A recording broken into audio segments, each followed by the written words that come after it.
commençant par S, finissant par Y, qui met des rootkits dans les CD.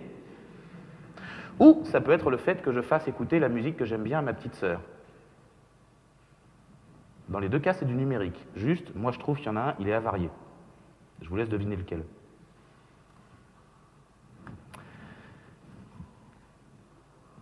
J'espère avoir réussi à vous convaincre du fait qu'en ce moment, vous mangez beaucoup de Minitel et pas beaucoup d'Internet. Maintenant, qu'est-ce qu'il faut en conclure? Bah, d'abord que vive le Minitel 2.0, hein, ça y est. Donc en fait, vous voyez, c'est à peu près celui-là. Hein?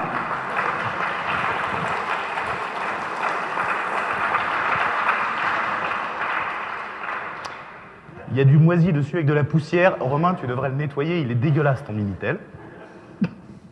Mais je trouve que c'est bien, parce que voilà, ce qu'on est en train de manger, c'est du ça, mais avec un écran plat, grand, puis sans la poussière. Enfin, le moisi se voit moins, il est dedans. Pourquoi est-ce que je suis venu vous dire ça, à vous qui êtes des libristes? Parce que le soufflet va retomber. L'apparition d'Internet a permis l'apparition du libre, et l'apparition du libre a permis l'apparition d'Internet. Les deux ont cru en même temps. Il va y avoir un décrochage. Le numérique va continuer à croître, mais Internet a commencé sa décroissance il y a déjà quelques années. Il y a de moins en moins de gens qui s'hébergent eux-mêmes sur leur ligne ADSL. La décroissance d'Internet a commencé. La décroissance du libre, c'est juste après. Même si vous arrivez à ce qu'ils ne fassent pas passer les brevets logiciels cette année et les DRM l'année prochaine, si vous arrivez à Internet, si vous arrêtez Internet, si vous les laissez arrêter Internet libre, vous allez mourir. Le risque, je ne sais pas si vous vous souvenez, pour les plus anciens du réseau, j'en vois 3-4 là dans la salle qui sont des vieux de la vieille du réseau. MSN, avant d'être un moteur de recherche, c'était Bill Gates qui ne croyait pas en Internet et qui voulait faire Microsoft Network avec des contenus estampillés Microsoft, vendus par Microsoft, avec des DRM Microsoft, sur des ordinateurs Microsoft. Ça y est, il est en train de le faire. Regardez bien, c'est en cours. Une fois que tous les contenus en ligne, ils auront des DRM et des brevets dedans, ce type-là aura acheté Internet et il en aura fait MSN. À l'époque où il a essayé de lancer MSN, c'était quoi, 95, 96, par là, j'étais encore étudiant, c'était dans ces années-là. Il avait échoué comme une merde. Son truc avait été un flop commercial colossal.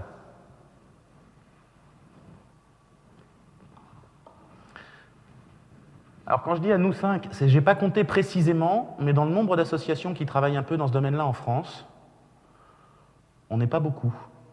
Il y a FDN, ça fait plusieurs années déjà qu'on vient au RMLL et puis qu'on dit « Attention, faites gaffe les mecs, ça vous pend au nez » et on rencontre un écho de silence assourdissant.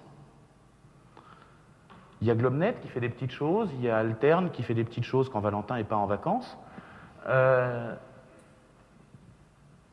On est une demi-douzaine au maximum à s'en soucier. Des gens qui s'intéressent à savoir comment est-ce qu'on fait pour qu'Internet reste Internet, ou redevienne Internet, pour faire un réseau libre. Ça se compte sur les doigts de la main en France.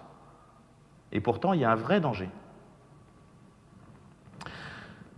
Si j'ai pu un petit peu en réveiller 2 ou 3 qui se disent « Tiens, peut-être,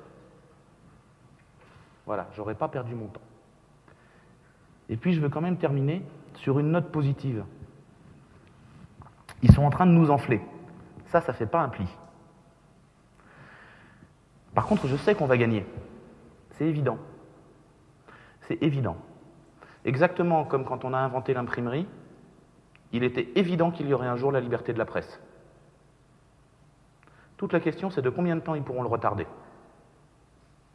Sur l'imprimerie, l'Église, les moines copistes, à qui on piquait quand même leur business, les dirigeants qui n'avaient vraiment pas envie qu'on parle de ce qu'ils font, ont réussi à retarder de quelques siècles. Là, on est sur le même jeu. C'est-à-dire les moines copistes de DVD qui ne veulent pas qu'on leur pique leur business, les dirigeants qui aimeraient mieux qu'on ne puisse pas décider à l'étranger sur Internet. Ces gens-là, ils cherchent à éteindre le net, exactement comme les autres avaient cherché à éteindre l'imprimerie. Alors, je me dis, sur l'imprimerie, on a gagné, finalement. Dans à peu près un quart de la planète, il y a de la liberté de la presse. Sur Internet, on va gagner. Tout mon problème, c'est de savoir est-ce qu'on va gagner demain ou est-ce qu'on va gagner dans 30 ans. Mais on va gagner. Et alors, je suis sûr, si vous vous réveillez, on a plus de chances que si vous continuez à dormir.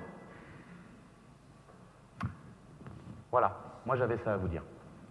Si vous avez des questions, je suis tout prêt à troller avec vous.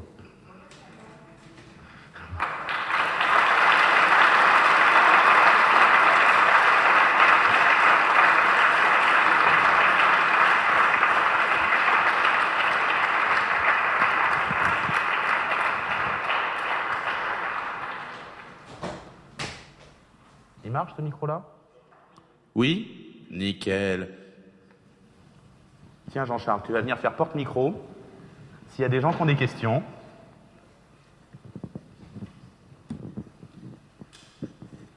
Il y a de moins en moins de gens qui s'hébergent, au total ou en proportion?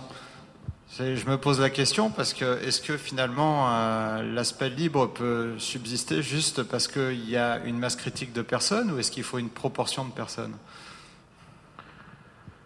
Dans l'idéal, il faudrait une proportion, vu le nombre de gens qui achètent des Minitel en couleur avec du flash dedans.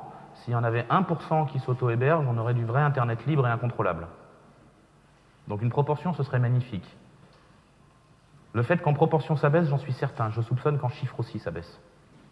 C'est-à-dire que je connais des gens qui, au tout début de la DSL, s'étaient auto-hébergés parce qu'ils en avaient ras-le-bol d'avoir du mail pourri avec 1,5 méga où on peut recevoir un mail tronqué tous les 15 jours et qui s'étaient dit « ils font chier, je vais le faire chez moi, marchera mieux ».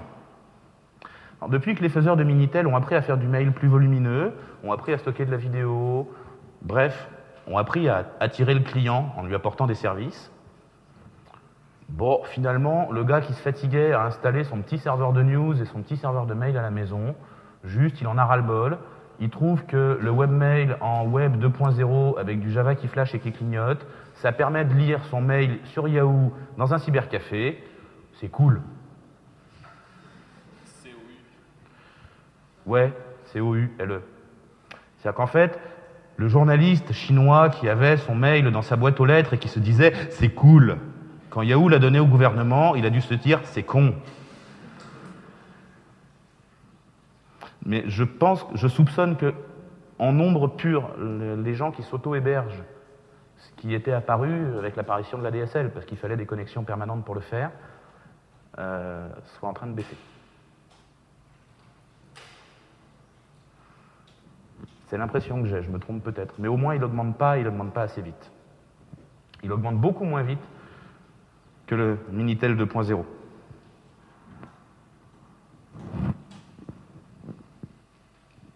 On est, je pense, ici à peu près tous convaincus de l'intérêt de faire quelque chose pour éviter que l'Internet s'effondre. Concrètement, qu'est-ce qu'on peut faire à part propager la bonne parole?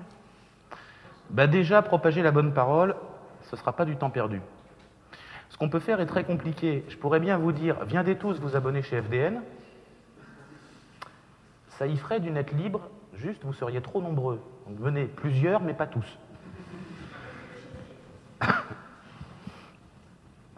Donc, ça pourrait être une des réponses.